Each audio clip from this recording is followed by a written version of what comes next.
وہ کتنی بڑی ہے.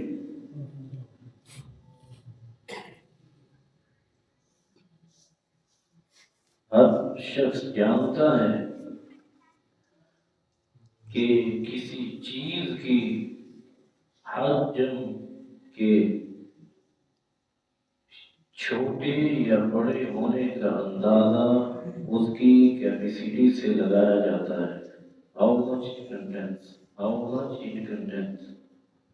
اس کے اندر کتنی چیزیں آ سکتی ہیں. ریپیٹ کرتا ہوں، کسی چیز کے حجم کے بڑے یا چھوٹے ہونے کا اندازہ اس کی کیپیسٹی سے لگایا جاتا ہے. How much it contains. اس کے اندر چیزیں کتنی آ سکتی ہیں. اللہ تبارک و تعالی نے جہنم کے بارے میں ارشاد فرمایا، یوم نقول لجہنم هل امتلأت وتقول هل من مزید. سورہ قاف میں اللہ فرماتا ہے، اللہ تعالیٰ نے جہنم کا پیٹ بھرنے کا بھی وعدہ کیا ہے اور جنت کا بھی پیٹ بھرنے کا وعدہ کیا ہے.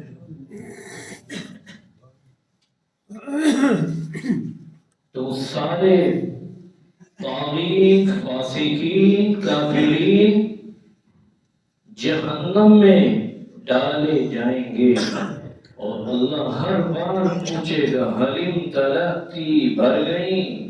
وہ بولے گی وَتَقُولُ هَلْ مِن مَزِيدٍ، کوئی اور بھی ہے. یہاں تک کہ سارے جہنمی جن کے بارے میں جہنم کا فیصلہ ہو چکا ہے کہ جہنم میں جائیں گے، جہنم میں پہنچ جائیں گے، اللہ تعالیٰ پوچھے گا بھر گئی؟ هَلْ امتلأت، بھر گئی؟ جہنم کہے گی وَتَقُولُ هَلْ مِن مَزِيدٍ، اللہ اور بھی ہے. اس سے پتہ چلا کہ جہنم کا حجم بہت بڑا ہے. سارے جہنمی داخلے کے بعد بھی جہنم خالی رہے گی، جس سے اس کی کیپیسٹی کا اندازہ لگایا جا سکتا ہے. اس کا حجم کتنا بڑا ہے اور اس کی کیپیسٹی کیا ہے اپنے اندر سمونے کی. اس آیت کریمہ کی تشریح امام مسلم رحمہ اللہ اپنی حدیث کی کتاب مسلم شریف میں کی ہے.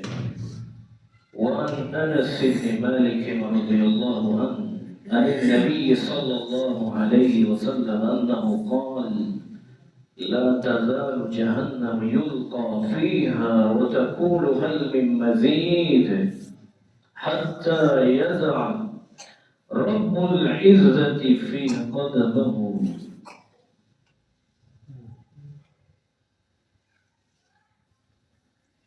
فتقول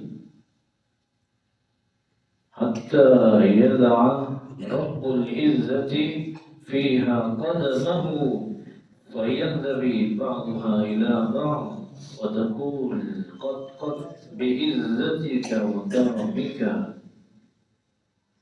ولا يزال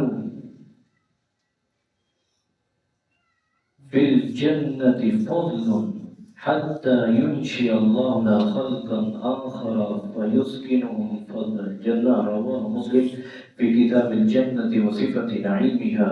یہ پوری روایت امام مسلم رحمہ اللہ کتاب الجنہ میں لائے ہیں، جہاں انہوں نے جنت اور اس کی نعمتوں کی اور صفتوں کے بیان کا چیپٹر قائم کیا ہے. ترجمہ یہ ہے، حضرت انس بن مالک رضی اللہ تعالی عنہ بیان کرتے ہیں کہ نبی کریم صلی اللہ علیہ وسلم نے ارشاد فرمایا کہ لا تزال جہنم یلقا، فرمایا کہ جہنم میں لوگوں کو برابر ڈالا جاتا رہے گا اور پوچھا جائے گا بھر گئی. ہر بار بولے گی حل من مزید، کیا کوئی اور بھی ہے؟ اب اللہ تعالیٰ نے اس کا پیٹ بھرنے کا وعدہ کیا ہوا ہے، سارے جہنمی جہنم میں داخل ہو جائیں گے، اس کا پیٹ خالی رہے گا، اللہ تبارک و تعالی اپنا قدم مبارک اس پہ رکھے گا، حتی یضع رب العزت فیہا قدم، اللہ رب العزت جہنم میں اپنے پیر مبارک کو رکھے گا۔ اس کا مطلب اللہ کا قدم بھی ہے، لیکن الذی تلیق بجلالہ وکمالہ، اس کی کیفیت ہمیں معلوم نہیں ہے، لیکن اتنا ہے کہ اللہ تبارک و تعالیٰ کے دو قدم ہیں، وہ کرسی کے اوپر اپنے دو قدم رکھتا ہے، یہاں بھی جہنم میں وہ اپنے قدم کو رکھے گا، جس سے اللہ کے دو قدم، اللہ کے دو قدم ہونے کا، اللہ کے دو قدم ہونے کا ثبوت ملتا ہے۔ لیکن وہ قدم کیسے ہیں، اس کی کیفیت مجہول ہے، ہمیں معلوم نہیں، جیسے اللہ کی شان کے لائق ہے۔ جہنم میں اپنے پیر کو ڈالے گا، رکھے گا، فَيَنْضَوِي بَعْضُهَا إِلَى بَعْضٍ، تو جہنم کا ایک حصہ دوسرے حصے سے مل جائے گا، یعنی جہنم اپنی وسعت کے باوجود سکڑ جائے گی، ریڈیوس ہو جائے گی، سکڑ جائے گی۔ اللہ رب العزت پیر ڈال، یا یہ نہیں کہا گیا کہ حتی یضع اللہ فیہا قدم، نہیں، یہاں اس کو جلالہ ذکر نہیں کیا گیا، رب العزت کہا گیا۔ عزت کا مطلب ہوتا ہے پاور، طاقت، یہاں طاقت کی ضرورت ہے، عزت کی ضرورت ہے۔ اللہ تبارک و تعالیٰ کی پاور یہ ہے، عزت یہ ہے کہ وہ اپنے پیر کو جہنم میں ڈالے گا، جہنم کا ایک حصہ دوسرے حصے میں مل جائے گا، جہنم سکڑ جائے گی، جہنم پکار اٹھے گی، بول پڑے گی، وَتَقُولُ قَدْ قَدْ بِعِزَّتِكَ، بس بس تیرے عزت کی قسم اے رب، تو اتنا پاورفل ہے، بِعِزَّتِكَ، وہ کرم ہے، تیرا کرم ایسا تو کریم اتنا ہے کہ تو نے اپنے وعدے کو پورا کیا، تیرا پیٹ بھرنے کا وعدہ کیا تھا، تو اس وجہ سے عزت کا حوالہ دیا گیا، کرم کا حوالہ دیا گیا۔ عزت یہ دلیل ہے پاور پر، قوت پر، قدرت پر، اور کرم دلیل ہے اس کی سخاوت پر، جود پر، کہ اللہ تبارک و تعالیٰ کی عزت، اللہ تبارک و تعالیٰ کی قدرت ایسی ہے کہ جہنم بھر گئی، اور اللہ تبارک و تعالیٰ کے کرم کی دلیل ہے اس نے جو وعدہ کیا تھا پیٹ بھرنے کا، وہ وعدہ پورا کیا۔ یہ جہنم کا معنی آگے امام مسلم فرماتے ہیں جنت کا بھی یہی حال ہے، وَلَا يَزَالُ الْجَنَّةُ فَضْلٌ، جنتی سارے جنت میں چلے جائیں گے پھر بھی جنت خالی رہے گی۔ اب اللہ نے اس کو بھی بھرنے کا وعدہ کیا ہے، اب کیا کہے گا، اپنا پیر ڈالے گا؟ نہیں، حتی ینشئ اللہ لہا خلقا آخر، جنت کے لیے دوسری مخلوق پیدا کرے گا، ایک نئی مخلوق پیدا کرے گا اور ان کو جنت میں داخل فرما دے گا۔ فَيُسْكِنُهُمْ فَضْلَ الْجَنَّةِ، جنت کے اندر جو خالی جگہ ہے، اس خالی جگہ کے اندر اللہ تبارک و تعالی اس نئی بنائی مخلوق کو بسا دے گا، فَيُسْكِنُهُمْ بسا دے گا۔ سوال پیدا ہوتا ہے کہ جہنم کو بھرنے کے لیے اللہ تبارک و تعالی نے اس میں اپنا قدم مبارک رکھا، لیکن جنت کو بھرنے کے لیے اپنا قدم نہیں رکھا بلکہ دوسری مخلوق کو پیدا کیا۔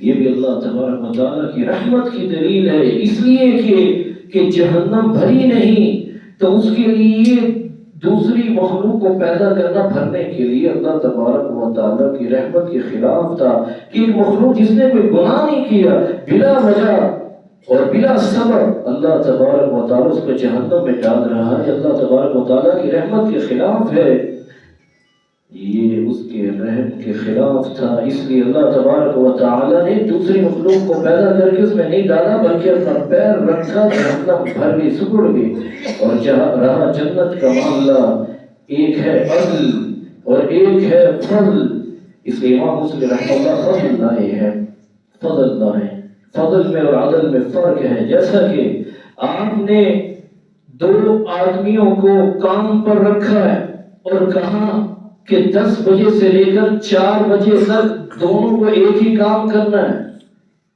اور جیسے ہی تمہارا کام ختم ہو جائے گا ہر ایک کو 1500 روپے دیے جائیں گے۔ اب کام ختم ہو گیا، ہر ایک کو پیسے دے دیے گئے، ایک آدمی کو ایک پورے پیسے دے، دوسرے کو پورے پیسے دے دی، لیکن جب وہ چلنے لگے ایک کو بلایا اور کہا یہ 100 روپے اور لے لو، 1600 ہو گئے۔ یہ جو 100 روپے ہے پہلے جو متعین تھا کام کا عوض عدل ہے، اگر 1500 کی بجائے 1400 دیتا یہ ظلم تھا، پورا دے دیا اس نے، یہ عدل ہے۔ اور جب جانے لگا اپنی طرف سے 100 روپے اور بڑھا دیا، دیٹ از کالڈ فضل، یہ فضل ہے۔ گویا کہ اللہ تبارک و تعالی کسی کو بغیر کسی عمل کے جنت میں ڈال دے، اس کا فضل ہے، کون اعتراض کر سکتا ہے؟ اللہ اکبر کبیرہ۔ یہ بات یہ ساری چیزیں پڑھنے کے بعد دیکھنے کے بعد اللہ تبارک و تعالی سے بہت محبت ہو جاتی ہے۔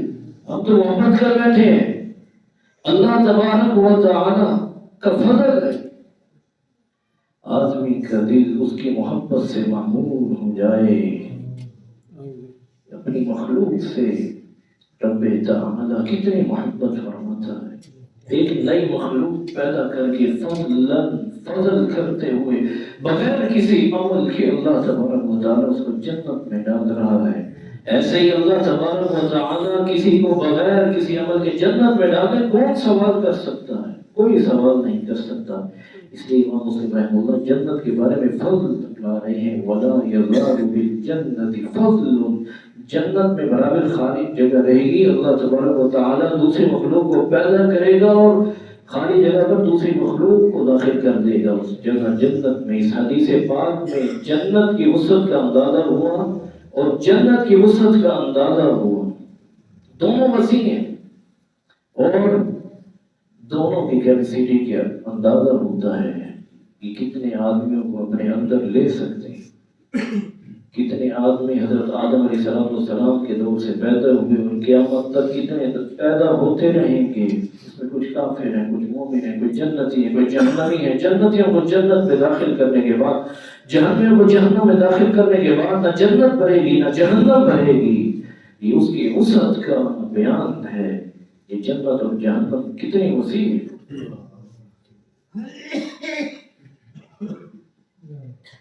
ظاہر ہے کہ اتنی وسیع ہے کہ جہنم اور جنت، جو جہنمی ڈالے جائیں گے جہنم میں، وہ اس حجم کے نہیں ہوں گے جو ان کا حجم دنیا میں تھا۔ وہ آگ ایسی ہے کہ اس بدن کے ساتھ، اس بدن کے حجم کے ساتھ ڈال دیا جائے انسان کو مچھر کی طرح جل جائے گا۔ اس کی وجہ سے اللہ تبارک و تعالی جہنمیوں کے بدن کو، اس کے حجم کو بڑھا دے۔ بہت ساری حدیث اس بات کی دلیل ہے کہ جہنم کی جو جہنم میں جو جائے گا انسان کی جو داڑھ ہوگی، مول جس کو بولتے ہیں داڑھ، کتنی بڑی ہوگی؟ آئیے نبی پاک صلی اللہ علیہ وسلم سے پوچھ لیتے ہیں۔ وعن ابي هريره رضي الله تعالى عنه قال قال رسول الله صلى الله عليه وسلم ضرس الكافر او ناب الكافر مثل احد وغلظ جلده مسيرة 3 رواه مسلم في كتاب الجنة وصفة نعيمه۔ حضرت ابو ہریرہ رضی اللہ تعالی بیان کرتے ہیں، نبی کریم صلی اللہ علیہ وسلم نے ارشاد فرمایا، جہنمیوں کے داڑھ کو اگر جاننا ہو تو جانو، مول اس کا کتنی بڑی ہوگی داڑھ؟ فرمایا احد پہاڑ کے برابر۔ بتائیے اگر داڑھ احد پہاڑ کے برابر ہے، بدن کتنا بڑا ہوگا؟ اور بدن جتنا بڑا ہوگا عذاب اتنا ہی محسوس ہوگا۔ عذاب کو زیادہ، عذاب کو محسوس کرنے کے لیے بدن کا حجم زیادہ ہونا چاہیے۔ جی اسی وجہ سے اللہ تبارک و تعالی نے انسان کے بدن کے حجم کو بڑھا دے گا، یہاں تک کہ اس حدیث سے معلوم ہوا کہ جہنمی کی جو داڑھ ہے وہ اس پہاڑ کے برابر ہوگی۔ تو بدن کتنا بڑا ہوگا؟ حدیث میں آیا مدینہ اور مکہ کے درمیان جو فاصلہ اس کی بیٹھنے کی جگہ ہے، یعنی 410 کلومیٹر بنتا ہے۔ 410 کلومیٹر اس کو بیٹھنے کے لیے چاہیے جگہ۔ ایک جہنمی کو 410 کلومیٹر مدینہ سے مکہ کے درمیان جو فاصلہ ہے یہ جہنمی کے بیٹھنے کی جگہ ہوگی. اور اس کے بدن کا اندازہ لگائیے کہ تقریباً 410 کلومیٹر اس کے بیٹھنے کی جگہ، اس کا بدن کتنا بڑا ہوگا. وَغِلَظُ جِلْدِهِ، اور اس کے چمڑے کی موٹائی، اس کی جلد کی، وَغِلَظُ جِلْدِهِ مَسِيرَةُ 3 دن کا سفر ہے. محدثین نے بتایا ہے رحمت اللہ علیہ اس کی جلد کی جو موٹائی ہے وغلظ جلدہ یہ 42 ہاتھ ہے، تقریباً 63 فٹ 63 فٹ. اس کی چمڑے کی موٹائی 63 فٹ ہوگی، 42 ہاتھ. بیٹھنے کی جگہ مکہ اور مدینہ کے درمیان 410 کلومیٹر بیٹھنے کی جگہ. دار وہ پہاڑ کے برابر غلظ جلدہ 42 ہاتھ یعنی 63 جو ہے میٹر جو ہے اس کی جلد کی موٹائی ہوگی. اللہ اکبر. یعنی جہنم کے عذاب کو محسوس کرنے کے لیے، اس کی شدت کو محسوس کرنے کے لیے آدمی کے حجم کا بہت بڑا ہوا ہوگا، ورنہ اگر اس حجم کے ساتھ ڈال دیا جائے گا وہ مچھر کی طرح جل جائے گا. یہ تو ہوا جہنمیوں کے حجم کا. یہ جو جہنم ہے یہ چلتی بھی ہے اور حرکت بھی کرتی ہے اور بولتی بھی ہے، غصے میں بھی آتی ہے، چنگھاڑتی بھی ہے. بولتی ہے قرآن میں ہے سورۃ قاف میں فرمایا یوم نقول لجہنم هل امتلأت وتقول هل من مزید. جس دن ہم جہنم سے کہیں گے بھر گئی، وہ بولے گی وتقول بولے گی هل من مزید، کیا کوئی اور بھی ہے. جہنم بولتی بھی ہے. اور اللہ نے فرمایا اذا رأتهم من مكان بعيد سمعوا لها تغيظا وزفيرا.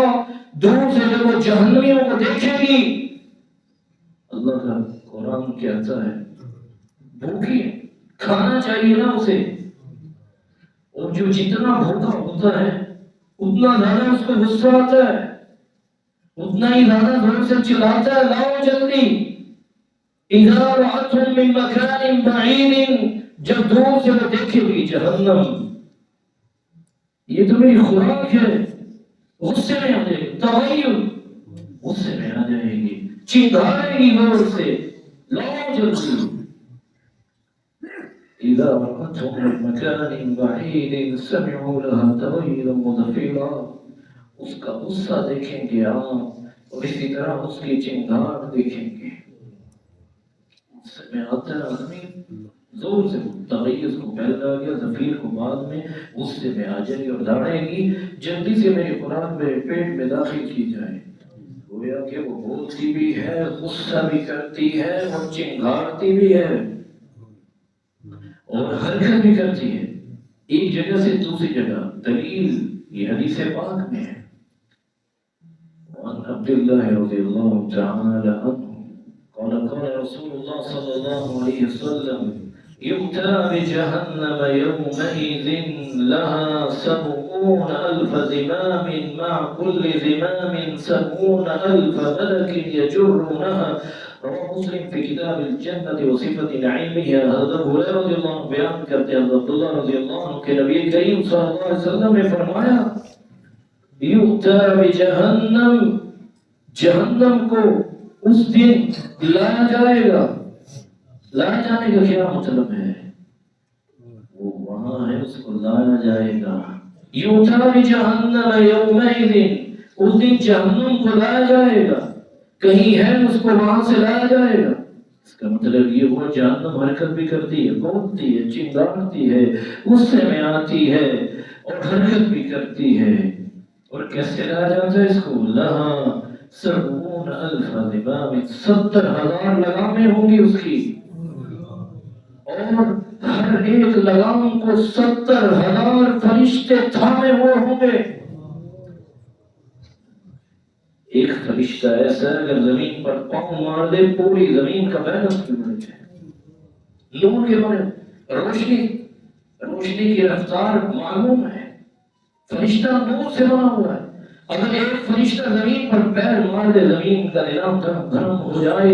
ایک فرشتے کا عالم یہ ہے یہاں 70,000 لگامیں ہیں اور ایک لگام کے ساتھ 70,000 فرشتے ہیں. جہنم کی عظمت کا اندازہ ہوتا ہے کتنی خوفناک ہے, کتنی ہولناک ہے, کتنی عجیب و غریب ہے. بچوں اس سے, اس میں کسی بھی طریقے سے جانے کا عمل نہ کیجیے, وہ بہت خطرناک ہے. 70,000 لگامیں اور ایک لگام پر 70,000 فرشتے. 70,000 لگاموں کو تھامنے کے لیے کتنے فرشتے ہیں؟ 70,000 ملٹیپلائی میں 70,000 4 ارب 90 کروڑ فرشتہ بنتا ہے. اس کو کھینچ کر لائیں.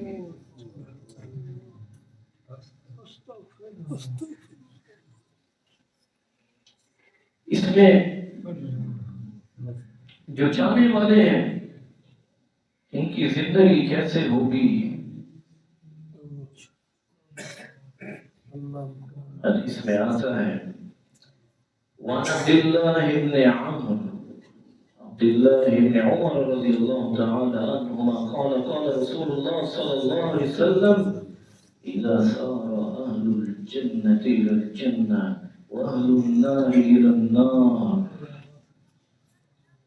جيء بالموت جيء بجهنم حتى يجعل بين الجنة والنار ثم يذبح ثم ينادي مناد يا أهل الجنة لا موت ويا أهل النار لا موت فيزداد أهل الجنة فرحا إلى فرحهم ويزداد أهل النار حزنا إلى حزنهم. رواه البخاري في كتاب الرقاق. حضرت امام بخاری رحمہ اللہ اس پوری حدیث کو اسی طرح کتاب الرقاق میں لکھ رہے ہیں. راوی حضرت عبداللہ ابن عمر ہے. حضرت عبداللہ ابن عمر رضی اللہ تعالیٰ عنہ بیان کرتے ہیں نبی کریم صلی اللہ علیہ وسلم نے فرمایا سارے جنتی جب جنت میں چلے جائیں گے, سارے جہنمی جب جہنم میں چلے جائیں گے, موت کو لایا جائے گا, حکم دیا جائے گا موت کو لے کر آؤ. یہ جو موت آ رہی ہے اس موت کو بھی موت ہے.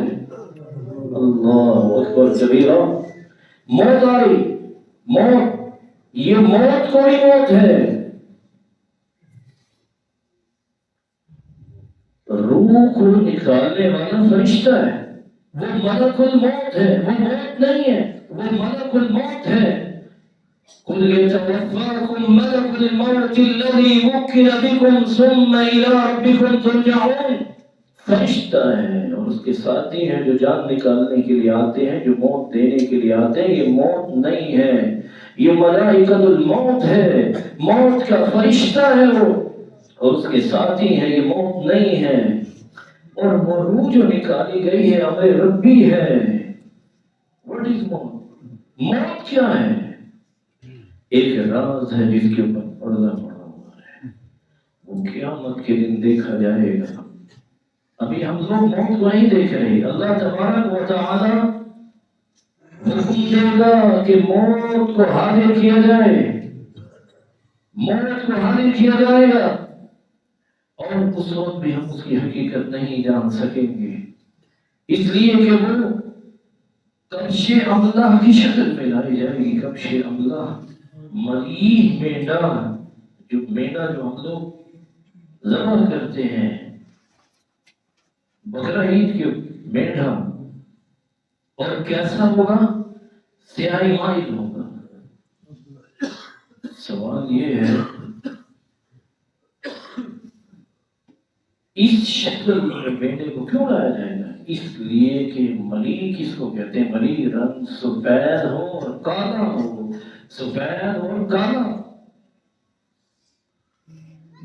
یہ جو مینڈا لایا گیا یہ سفید اور کالے رنگ کے, اور آپ کو معلوم ہے جنتیوں کا رنگ سفید ہوگا اور جہنمیوں کا رنگ کالا ہوگا. لہذا سفیدی کالا پن ملا ہوا جو رنگ ہوگا اسی رنگ میں موت کو لایا جائے گا. بکبش املہ, شارحین نے اس کی تشریح کی ہے اس لیے کہ جو اللہ کی رحمت سے چلے گئے جنت میں ان کے چہرے سفید ہوں گے. وَأَمَّا الَّذِينَ ابْيَضَّتْ وُجُوهُهُمْ فَفِي رَحْمَةِ اللَّهِ، جو جنت میں چلے گئے جن کے چہرے کالے ہوں گے وہ جہنم میں جائیں گے. تو میرا کیسا رہ جائے گا جو سفید اور کالا بھی کیوں لایا جائے گا اس رنگ میں موت کو؟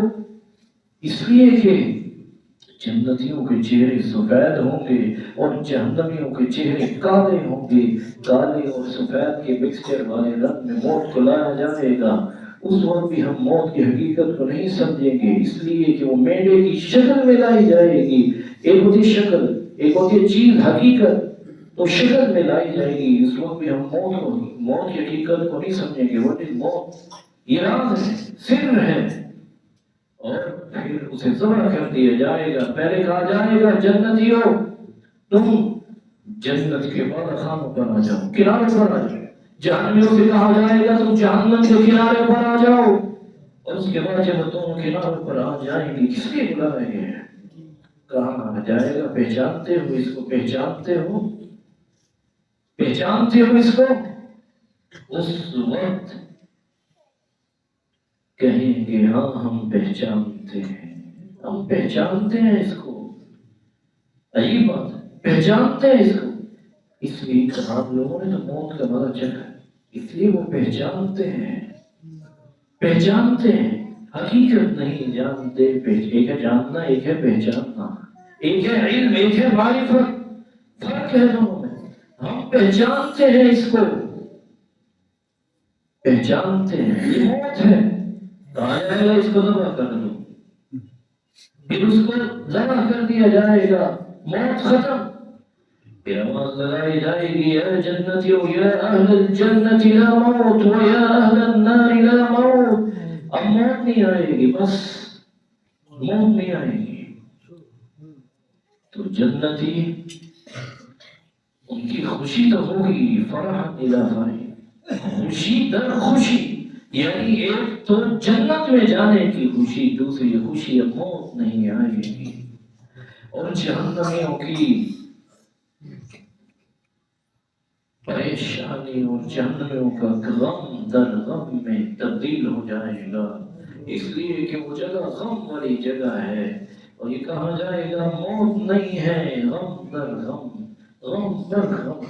وہاں خوشی پر خوشی، یہاں غم پر غم. خوشی در خوشی، غم در غم. فَيَزْدَادُ أَهْلُ الْجَنَّةِ فَرْحًا إِلَى فَرْحِهِمْ وَيَزْدَادُ أَهْلُ النَّارِ حُزْنًا إِلَى حُزْنِهِمْ. رواه البخاری في کتاب الرقاق.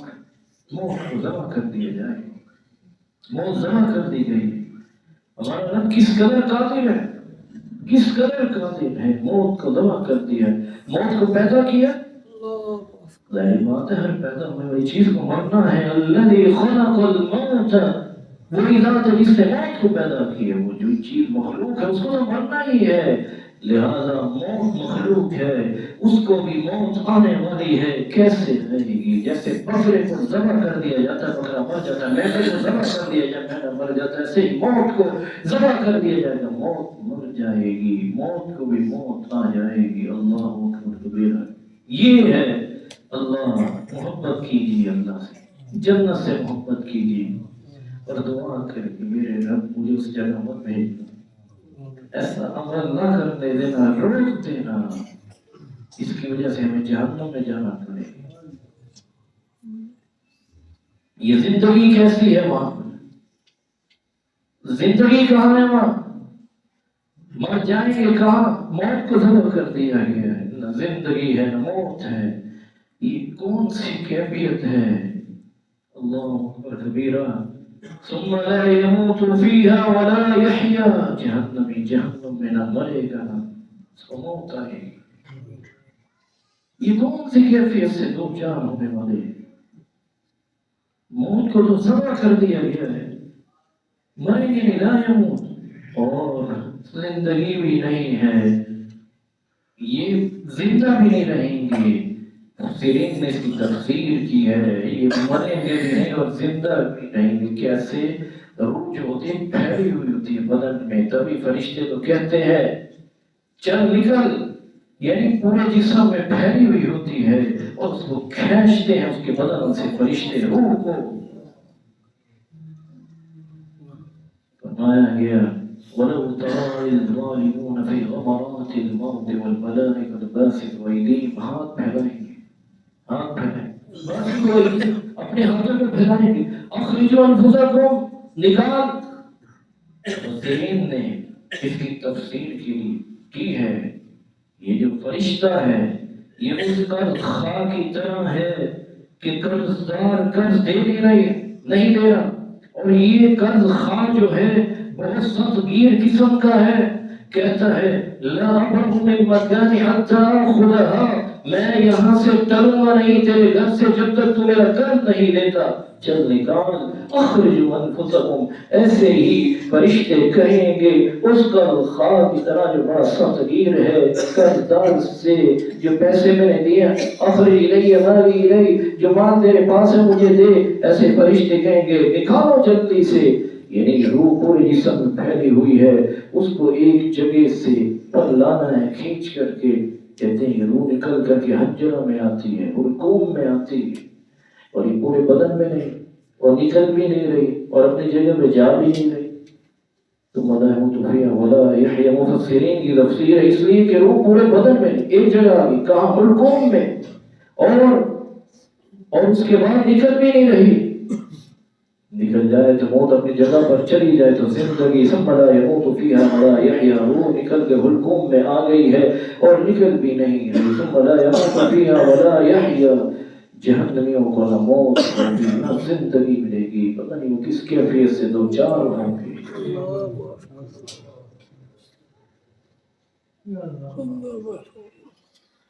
اس میں کون لوگ ہوں گے اور زیادہ کون ہوں گے؟ حدیث میں آتا ہے وعن ابي هريره رضي الله تعالى عن النبي صلى الله عليه وسلم قال اطلعت في الجنه فرأيت أكثر أهلها الفقراء واطلعت في النار فرأيت أكثر أهلها النساء. رواه البخاری في کتاب بدء القلب. نبی کریم صلی اللہ علیہ وسلم نے ارشاد فرمایا میں نے جنت میں جھانک کر کے دیکھا تو اس میں غریب لوگ ہیں سب اکثریت غریبوں کی ہے. فرأيت أكثر أهلها الفقراء. میں نے جنت میں دیکھا تو جنت میں غریب لوگ ہیں اکثر وہی نظر آ رہے ہیں. وطلعت في النار. جب میں نے جہنم میں جھانک کر کے دیکھا رأيت أكثر أهلها النساء. میں نے دیکھا عورتیں بھری پڑی ہیں عورتیں اکثریت مردوں سے زیادہ. عورتوں کو جہنم سے بچنا چاہیے اس لیے کہ یہ جو ہے پورے فساد کی جڑ ہے. اگر یہ کنٹرول سے باہر ہو جائے تو سمجھو فساد رکھا ہے. ان کا سدھرنا معاشرے کا سدھرنا ان کا خراب ہونا معاشرے کا خراب ہو جانا. زیادہ ان کو کنٹرول میں رکھیے. یہ کہتے ہیں کہ ہم چوروں پہ کڑی نگاہیں رکھتی ہیں. چوروں کو چاہیے ان کے اوپر کڑی نگاہیں رکھے دین کی وہ ہمارے پر نگاہ رکھنی ہے. یہ کہیں اور شادی نہ کر لے. ہم کو نگاہ رکھنی ہے کہ شریعت سے باہر نہ جائے. کڑی نگاہ میں رکھے وہ ہمارے اوپر. ہماری نظر میں یہ ہے کہ ہمیں چاہیے کہ ہم دین کے بارے میں کڑی نگاہ رکھیں. فرأيت أكثر أهلها النساء. میں نے دیکھا جہنم کے اندر اکثریت عورتوں کی ہے. ایک عجیب نقطہ بتاؤں. اللہ تبارک و تعالیٰ نے فرمایا جہنم کے حوالے سے لہا سبعۃ ابواب. سورۃ ہجر میں اللہ نے فرمایا بہت غور سے سنیے لہا سبعۃ ابواب. جہنم کے 7 دروازے اور جہنم کے 7 دروازے اور جنت کے 8 دروازے. قرآن حکیم سے ثابت ہے لہا سبعۃ ابواب. جہنم کے 7 دروازے اور جنت کے 8 دروازے ہیں. دلیل یہ حدیث پاک میں ہے وعن سہل بن سعد رضی اللہ تعالی عنہ عن النبی صلی اللہ علیہ وسلم قال في الجنة 8 أبواب. وعن سهل بن سعد رضي الله تعالى عنه عن النبي صلى الله عليه وسلم قال في الجنة 8 أبواب فيها باب يسمى الريان لا يدخل إلا الصائم. رواه البخاری في کتاب بدء الخلق. حضرت امام بخاری رحمہ اللہ اس حدیث کو ایسے ہی بخاری شریف میں کتاب بدء الخلق میں لے کر آئے ہیں، جیسا کہ راوی حضرت سہل بن سعد رضی اللہ عنہ ہے.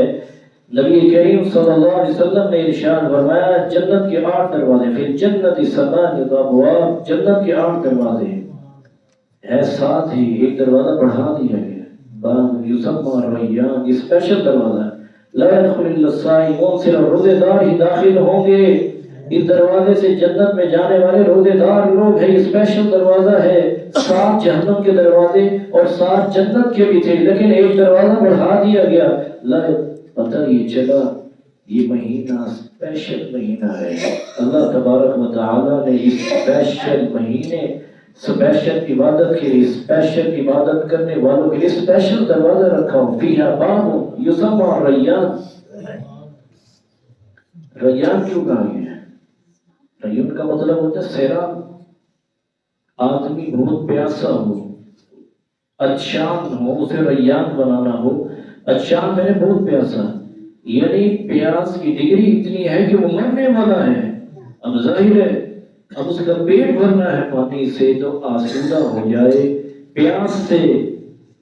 ریان نام رکھنے کی ایک وجہ یہ بھی ہے کہ حالت روزہ میں انسان کو بھوک سے زیادہ پیاس کی کیفیت طاری ہوتی ہے، پیاس نہیں برداشت ہوتی. بھوک سے تو آدمی 2 3 دن بھی زندہ رہ سکتا ہے، لیکن پیاس سے بہت خطرناک چیز ہے پانی. لہذا ایک دروازے کا نام بھی ریان رکھا گیا ہے. سیراب کر دیا جائے گا تم کو، اتنا پانی پلا دیا جائے گا کہ پیاس نہیں لگے گی. ریان فیہا باب یسمى الریان لا يدخل الا الصائمون. اس اسپیشل دروازہ صرف اس میں داخل ہونے والے جانے والے سارے کے سارے روزے دار ہوں گے. اب 7 دروازے جہنم کے دروازے گیٹ میں نے دروازہ برابر اس کا پلورل آتا ہے گیٹس، ایسے ہی عربی میں باب دروازہ پلورل ابواب. تو جہنم کے دروازے 7، جنت کے دروازے 8، 8 7 15. پورے قرآن میں لفظ ابواب 15 بار آیا ہے، اس سے زیادہ نہیں آیا. هذا من المفاجئ، یہ کون سی جنس ہے کہ نہیں، جنت کے 8 دروازے اور جہنم کے 7 8 7 15. لہذا ابواب دروازے یہ بھی 15 ہیں. جنت اور جہنم کے دروازوں کا مجموعہ ہے، ٹوٹل ہے اس کا. اللہ اکبر. اور ایک نکتہ اور کہ جنت کا پورا منظر گرین ہے. لباس بھی یلبسون لباس خضراء، ایک حسین اور جمیل نوجوان کو اگر ہر لباس خاص انداز کا پہنا دیا جائے کیسا لگے گا، اور گرین منظر میں اس کو کھڑا کر دیا جائے، تمام طرح گرینری ہو، گرین لباس کے اندر ایک حسین نوجوان کو کھڑا کر دیا جائے، منظر دیکھنے کے قابل ہوگا. جنت میں ملاحظہ کریں گے، بیان نہیں کر سکتے. یلبسون ثیابا خضرا، جنت میں جو لباس ہوگا اس کا رنگ جو ہوگا ہرا ہوگا، گرین ہوگا، خضر ہوگا، اور جہنمیوں کا کالا ہوگا. عجیب بات ہے کہ کالے کا تذکرہ قرآن میں 7 بار ہے اور ہرے کا تذکرہ 8 بار ہے. سبحان اللہ و بحمدہ فسبحان من ھذا کلامہ. قرآن حکیم یہ بتاتا ہے یہ اللہ کا کلام ہے، یہ کسی انسان کا کلام نہیں ہے. کیلکولیشن دیکھ، دس از میتھمیٹکس، یہ میتھمیٹکس ہے. کیا بات ہے، یہ اللہ کا کلام ہے، اللہ کا کلام ہے. ایک جیسا اور کوئی کلام نہیں ہو سکتا. یہ کلام رکھ کر کے ہم ذلیل خوار ہیں. اس سے زیادہ تعجب کی بات دنیا میں کیا ہو سکتی ہے؟ اتنی پیاری کتاب رکھ کر کے ہم اتنے بد اخلاق، اتنے بے ایمان، اتنے گئے گزرے ہیں. تعجب کی بات ہے. اتنی قیمتی کتاب رکھتے ہوئے اتنے غریب اور فقیر ہیں. ایمانی لحاظ سے تعجب کی بات ہے ایسی شاندار کتاب رکھتے ہوئے ہم اللہ نے ہمیں دی ہے اور ہم بد اخلاق سے گھرے ہوئے ہیں. حیرت کی بات ہے.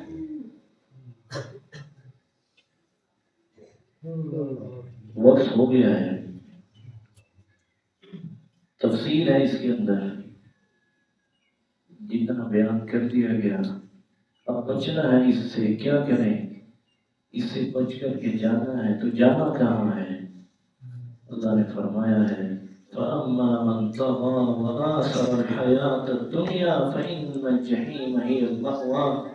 جو سرکش ہو جائے، میں کہوں کچھ کرے کچھ، سرکش کسے بولتے ہیں؟ کرے کچھ کہے کچھ. بیوی کو سرکش کب کہا جاتا ہے؟ جب شوہر کہے یہ کر،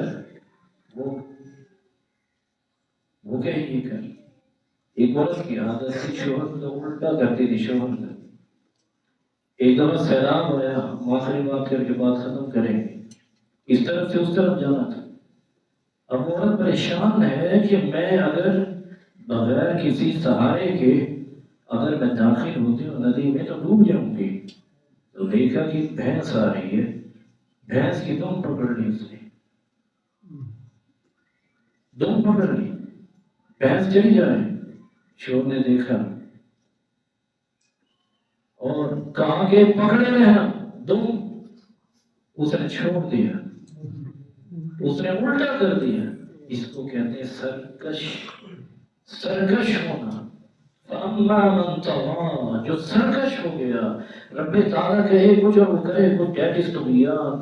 فَأَمَّا مَنْ طَغَىٰ، اس لیے یہ جو پوائنٹ آف ڈینجر ہوتا ہے پانی کے اندر، اس کے اوپر پانی گیا ڈینجر کے نام طغیان بولتے. اسی وجہ سے لما طغى الماء، جب پانی سرکش ہو جائے یعنی اپنی حد سے نکل جائے، چھوڑنا نہیں. اس لیے کہ جو کہتا تھا اس کا الٹا کرتی تھی. انسان کو اللہ کہے کچھ اور وہ کرے کچھ. یا طغیان. فاما من طغى وآثر الحیات الدنیا، آدمی جب اپنی منمانی کرتا ہے، دنیا کو ترجیح دیتا ہے، طغیان کا لازمی نتیجہ ہے. یہ طغیان کا نتیجہ ہے. فاما من طغى وآثر الحیات الدنیا، طغیان کر کے آدمی دنیا کو ترجیح دے رہا ہے. فإن الجحیم هی المأویٰ، یہ ہے جہنم میں جانے کا سبب. اما من خاف مقام ربه ونهى النفس عن الهوى فإن الجنة هي المأوى. جو اللہ کے سامنے کھڑا ہونے سے ڈر گیا کہ میں رب کے سامنے کھڑے ہونا ہے، جو رب کہے گا وہی کرے گا، اس لیے وہ ڈر رہا ہے میں رب کے سامنے کھڑا ہونا ہے. ومن خاف مقام ربه ونهى النفس عن الهوى، ہوا سے اپنے آپ کو روک لیا. نہیں، دل جو کہہ رہا ہے اس کے خلاف کر رہا ہے. رب جو کہہ رہا ہے ویسا ہی کر رہا ہے، دل جو کہہ رہا ہے ویسا نہیں کر رہا. یہ طغیان کا ہے، اپوزٹ ہے. من خاف مقام ربه ونهى النفس عن الهوى فإن الجنة هي المأوى. تو جنت میں آپ کیسے جائیں گے اور جہنم میں آدمی کیسے جاتا ہے؟ طغیان سے جاتا ہے جی. اور دنیا کو آخرت پر ترجیح دینے کی وجہ سے جاتا ہے. اب کیا کریں؟ اللہ کے سامنے کھڑے ہونے ہمیشہ مستحضر رکھیں کہ اللہ کے سامنے کھڑے ہونا ہے. دل جو کہے شریعت کے خلاف قطعاً وہ کام نہ کرے. فإن الجنة هي المأوى، اور پھر وہی جنت میں چلا جائے گا. اللہ تعالیٰ ہمیں نیک سارے اعمال کرنے کی توفیق عطا فرمائے. وآخر دعوانا